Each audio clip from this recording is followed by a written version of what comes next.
Ken, I'm totally puzzled by leftist Jews in America, which unfortunately are the majority of Jews in America, who increasingly side with Israel's detractors. A very important data point which supports my statement is that 70% of Jews voted for Obama twice, despite his obvious disdain for Israel.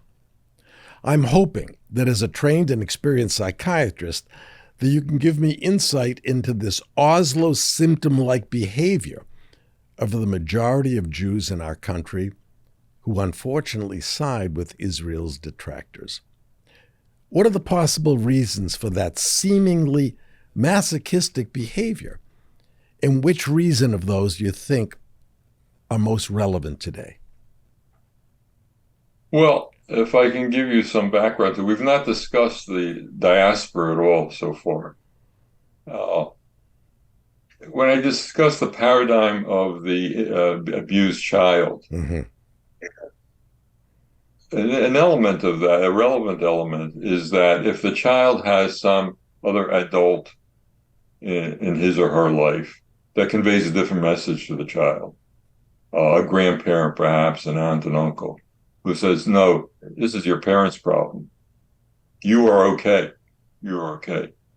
And that adult may not be able to extricate the child from the situation, but such a relationship often helps defend the child against what is commonly the subsequent difficulties in such children's lives, where they go on to lives of self-abasement and self-denigration and misery, having grown up in this atmosphere where they were abused and where they blamed themselves for the abuse. So that could help. That can make a big difference. On the communal level, if you have communal institutions that convey a different message to the community, that no, and they we're okay, you're okay.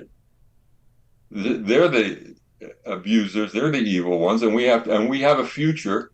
We have an integrity. We have right on our side, and we have a future.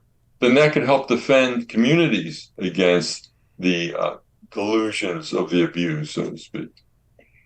Now, for various historical reasons having to do with the emergence of modern nation states, Jewish institutions were dramatically weakened over the last 2.5 centuries with the emergence of modernity, emergence of modern states.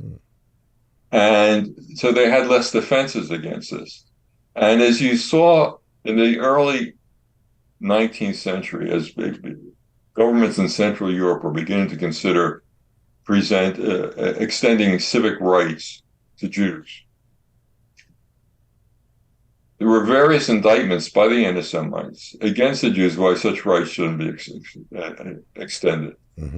And every one that was brought up had Jewish defenders of the indictments. So it was said, for example, Jews are too much engaged in trade, and trade's a nefarious occupation. The only honest trade is farming, and this is unwholesome, and that disqualifies them for equal rights, civic rights. And there were Jews who said, right, Jews ought to become farmers instead of being engaged in trade. Now, there were other people at the same time, not in Central Europe. The British author Joseph Addison talked about how the world economy is depending on Jews are kind of like the spokes and the wheels that keep trade going and keep the economies going, even though they're not acknowledged as such, and very positive about the Jews' role.